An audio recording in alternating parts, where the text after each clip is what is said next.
Hello and welcome back, everybody. We're going to be continuing with our circles unit today. Now, the next two lessons, we're going to talk about what we call inscribed polygons, where we draw a shape inside our circle and deal with what happens after. Today, we're going to talk only about regular polygons. We'll get to some more unique shapes in the next lesson after that. So let's dive right in. So we're going to begin today's lesson with question number 32 in your massive circles packet. We've got shape ABCDE, which is a regular pentagon. You guys had to deal with regular polygons as part of the trig unit. We're bringing that back here. Only difference now is we've got a circle centered at point O, which circumscribes A, B, C, D, E. And all this word circumscribe means is that A, B, C, D, and E, these 5 points, the corners, the vertices of the pentagon, all touch the outside of the circle. So this circle is drawn so small around it that it touches in all 5 of those corners. Now, you guys will notice there's quite a few parts to this question, I believe 10 in total. I do want to just go ahead and say, though, I know it looks like a lot, but we're going to find when we go through this, the majority of the work that we're going to have to do really comes in only 2 of these parts and maybe really only 1 of these parts, depending on how you feel. So hopefully it may look a little bit challenging. It may look like we're now throwing together a lot, which we are. We're bringing back what we did last unit and now this unit. But I think you'll see that this can be solved just the same as anything else we've been doing lately. So let's get started. Okay, so here we've got our drawing for question number 32. Probably not drawn to scale, but best I could do for you guys. We're going to talk about this for all 10 parts of this problem. The first 2, however, parts A and B, they only ask us about angles. So we don't have to worry about circles just yet. We don't have to worry about regular polygons just yet. Anything like that, just angles. And we start with part A. Angle AOB, middle letter is the vertex, so we're talking about that angle right there. Now, if you guys remember what you had done in the previous unit, you have a regular pentagon, and in a regular polygon, each of the triangles that is formed when you connect a vertex to the center like this has to be the same, which means all 5 of these angles have to be the same. And you guys remember what happens in the middle of a circle, right? 360 degrees. We just need to say we're taking that 360 and splitting it into 5 parts. We do that, and that angle right there is 72 degrees. Now, when we get to part B, we're asked about angle ABC. And that's a little trickier because, as you guys will notice up here, ABC, we're talking about this entire big angle. It looks like an obtuse angle to me. And that's going between 2 different triangles here. Luckily, we did say that all of these triangles had to be the same. So if we could just figure out what one of these angles is, guess what? We know it's the same as this, so hopefully we're good. And if you guys only focus on triangle ABO, we're going to have to for the next part of this question anyway, so let's just focus on this guy right here.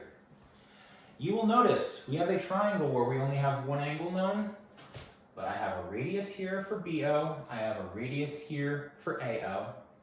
That means we have 2 sides that are the same. That means we have an isosceles triangle.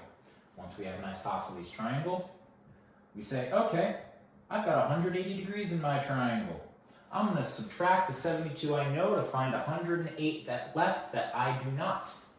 I also know, because it's isosceles, that each of those angles has to be the same. So as it turns out, in this shape right here, you've got a 54-degree angle, you've got a 54-degree angle, and as we stated, every single one of these triangles has to be the same. If this is 72, then that's 72, and that's 54, and that's 54. And now you guys can probably see just how many degrees we're going to have up there. 2 54-degree angles actually give us back this 108 that we had from the beginning. So yeah, isn't that nice? We find 1 angle on the inside of our regular polygon, we get 72 degrees. We find 1 angle on the outside of our regular polygon, we get 108. What do you guys notice about these 2 angles? They are supplementary angles. This and this will always have to add to 180 degrees. I had mentioned at the beginning when we first saw this problem in parts A through J that we had to deal with that most of our work would come in one or two parts of this problem. Part C, finding the area of triangle ABO, is going to create the most work that we'll have to do on this problem. So the good news is, after we're done with part C, everything else is actually going to be a lot easier than part C. I've taken that triangle ABO, I've drawn it here for you guys so that we don't have to worry about all the mess going on here. We can do all of our work on this thing. All we need to do is make sure that we know everything we have to know about this triangle. Now, we still know that this is a 72-degree angle. If I wanted to, I can put the 54 in here, and some of you may want to. We'll see what happens later in this problem. But we still need to know about some information that we're missing. Our goal is to find the area of this thing, which means we need to do our area formula, 1/2 base times height. In order for us to do that, we need a base and a height. So that'll be our first step to find out. As we said, triangle ABO, two angles that are the same, two sides that are the same, is an isosceles triangle. And the base of an isosceles triangle is always that third side that's not the same as the other two. So hey, AB is our base. That means if we're going to try to find the height of this thing, we go from the base in a right angle to the opposite vertex. We are taking this triangle and splitting it into two equal parts. Say hello to your 72-degree angle again. It's not going to be 72 anymore. We're going to cut it into two equal pieces.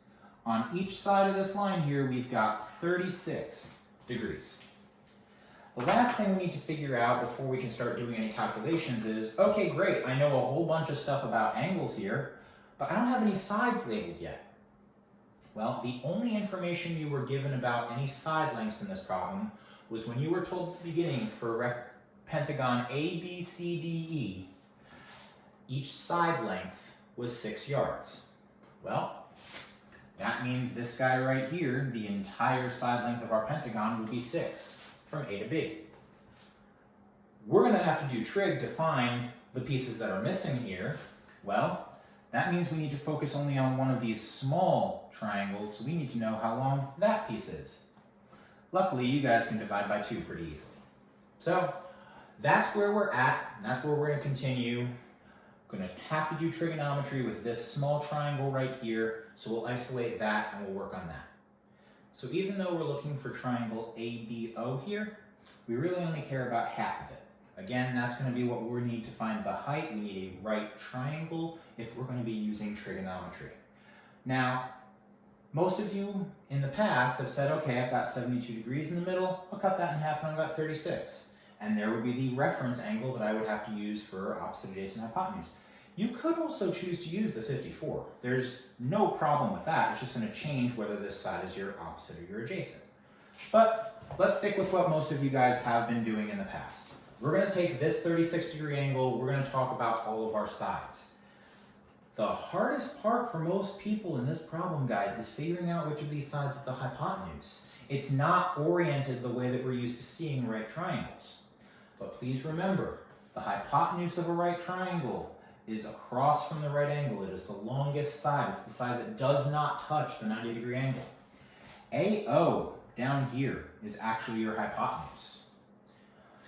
We can go to the opposite side of our shape, find where this 3 is going to go, and of course, process of elimination gives us where the adjacent is. Now, for this problem, for part C, all we need to know is, what's the height of this? What is that length for that green dotted line? I'm actually also going to find the hypotenuse here. So in order to avoid confusion, let's not even use an H. We'll call the height of this triangle X. We'll call the hypotenuse Y. While we're doing trig, we might as well find both things. Spoiler alert, you're going to need to know the hypotenuse in just a couple minutes anyway. So now we've got our stuff, we can start setting up our trig proportions. You want to use the opposite side to find the adjacent side. O and A means you're setting up a tangent equation. Tangent of 36 degrees equals opposite over adjacent. We've got one of those scenarios where the 3 is on the top instead of the bottom of the fraction. So X is now in the bottom of the fraction. For a lot of people, that's awful. It doesn't change how you're going to solve it, though. you're still going to be able to cross multiply this as best you like.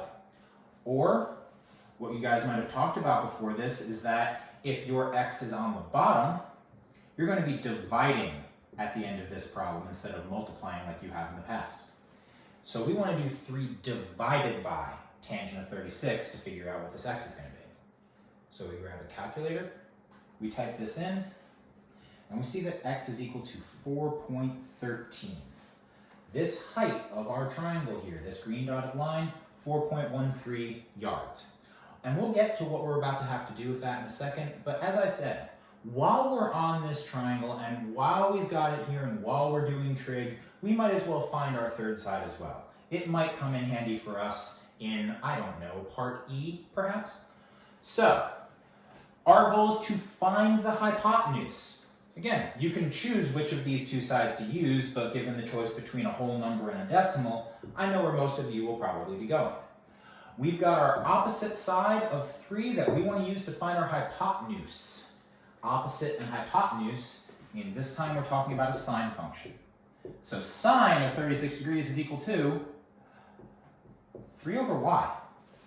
So as we're going to find out, if we cross multiply here, we got x equals 3 divided by tangent of 36. Well, y is our variable. It is on the bottom of this fraction. That means at the end of this problem, we would do y equals 3 divided by sine of 36 degrees.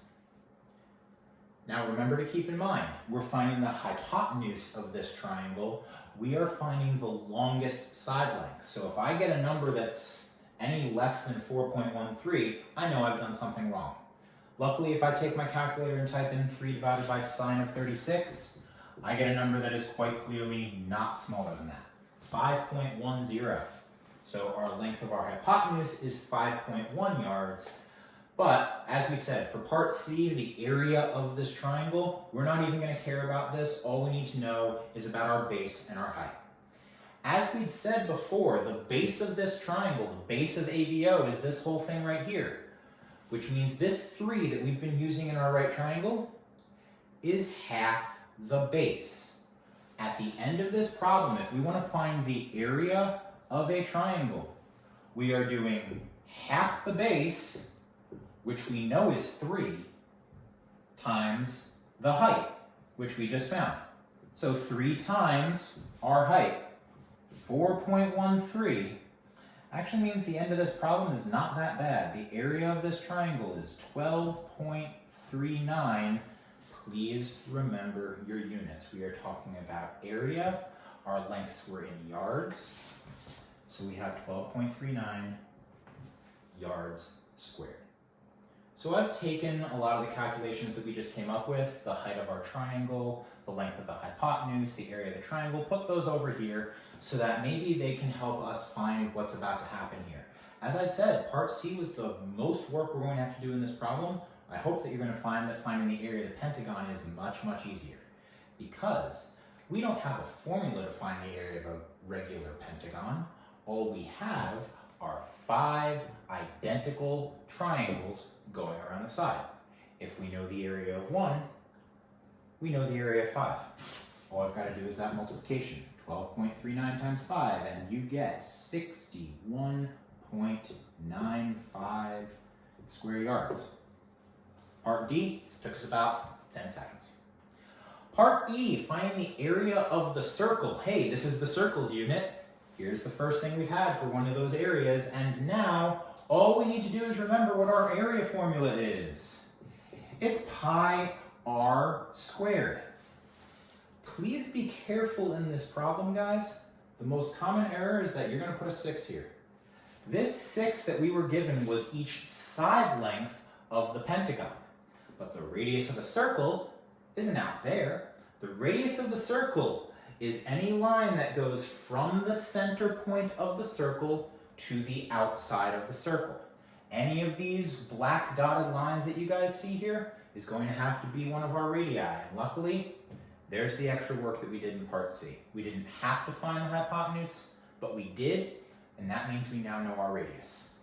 So at the end of this problem, all we're going to have to say is, I'm going to take 5.1 and I'm going to square it. I should get 26.01 pi Please don't leave it like this though, because this number here, 26.01, it's not exact. We had to do rounding with our trigonometry to find this 5.1. In a situation like this, you want to find your approximate answer. You want to take that number, come up with 81.71 square yards for our circle. Again, our circles are big shape. We should get a number that's definitely bigger than our pentagon. Speaking of big shapes and small shapes, part F asks us to find the area of the space between the pentagon and the circle. We've already established the circle is our large shape. It goes around the outside of our pentagon, which is our small shape. That means in part F, when we're asked to find the area of the space between the pentagon and the circle, we're asked to find the area of that shaded region, all of those regions at the same time. Well, as we said for last lesson, area of shaded region just says, if I know what my big shape is, and if I know what my small shape is. I subtract the two, and I'll figure out the area of the space between. And in this situation, we get 19.76 square yards. Now part G looks very similar to part F, but this time we're asked to find the area of just one region between the pentagon and the circle. How many regions do you have there? Well, we've got a 5-sided shape. You see 5 different shaded regions in there. All we're having to do for part G is saying, hey, here's the area of 5 of them. What's the area of 1? We divide. And when you do that division, rounding to 2 decimal places, we'll get 3.95 square yards. So, exactly 1/5 of what we had going around there. And I'm using a fraction there for reasons that will hopefully come in quite handy for you in just a couple of minutes. So now the time has come to finally put this question to bed. We're going to run through our last 3 parts, hopefully pretty quickly, especially circumference, because at this point, that formula should be burned into your brains. Our circumference of our circle is 2 pi times the radius. We again go back and see that our radius at the beginning of this problem, or rather in part C, was 5.1. We multiply that by 2, you get 10.2 pi. You throw that into a calculator, you get your approximate circumference of 32.04 yards, not squared. This is the first one of our problems that's asking you for a distance, a length, the distance around the circle. So instead of having yards squared like we had for all these other answers, no, this one's just in yards, so please watch out for that. Now, length of an arc, 2 arcs, in fact, to end this problem. Now, we've talked about the formula that you can use here, that if you use the arc length divided by the circumference is equal to theta over 360, then all we have to do is plug in what we know and find what we don't. In each case, we're looking for the length of an arc, so here would be our variable, for example. And yet, for this problem, we're not going to have to do that. I'm asked to find the length of arc AB. That is the arc that goes from this point around to point B, stops there. But what I'd like you to notice is that if this is a regular pentagon, if all of these side lengths are the same, that means all of these arc lengths are the same too. Remember how we used 1/5 of our area of the blue shaded region to find what the area of one shaded region is? Well, if we want to find the length of one arc, all we're doing is taking our 32.04 and dividing it by 5. So what's 1/5 of our circumference? Again, we're going to have to round to 2 decimal places, but now it's just 6.41 yards. That seems easy enough. And then we're asked for the length of arc ABC, and a lot of you may be looking at this like, wait, why does that arc have 3 letters? This arc has 3 letters because it's talking about which direction we're going in to go from point A to point C. We're always talking about going from the first letter to the last letter. If I had given you asking for arc ADC, for example, that says start at point A, go around this way so that you hit point D before you hit point C. Arc ABC says go the short way. from A to B to C, you're asked to find this whole arc at the top. Notice anything about that arc? Again, if all 5 of these arcs are the same, then the distance from A to C is just 2 of those arcs. 2 of these arcs. If you can double a number, you're done. 12.82 yards for that slightly longer arc. So the nice thing about these questions involving regular polygons is that if we can figure out what just one piece is, that allows us to find what multiple pieces would be. Let's say this was a 20-sided figure and I wanted to know about, let's say, 7 of those pieces. I'd find the length of one by dividing my circumference by 20, and then I'd multiply by 7 because that's how many I needed. So hopefully, once you see that sort of thing, it's not going to be too bad at all. We've now gone through all 10 parts of this problem. It was a pretty heavy one to deal with, but again, most of the work that we dealt with was just finding that area, just the trigonometry portion. Now, before we get into what the homework is going to be for this lesson, I'd like for us to get some extra practice with this hilariously poorly drawn figure. In question number 34, you're again told that you have a regular polygon. I think you guys can tell what type of polygon that is by counting the number of sides. Inscribed within a circle, so again touching all the points, but this time instead of being given a side length of the pentagon, you're given the radius of the circle. Using that radius, you're supposed to find everything you need to get the area of the entire shaded region in blue. At this time, please pause this video and try this problem on your own. You're going to have to do one of these on your own for homework, so this gives you some excellent time to practice right now, and I'll have the answers up for you in just a moment. No, seriously, pause now.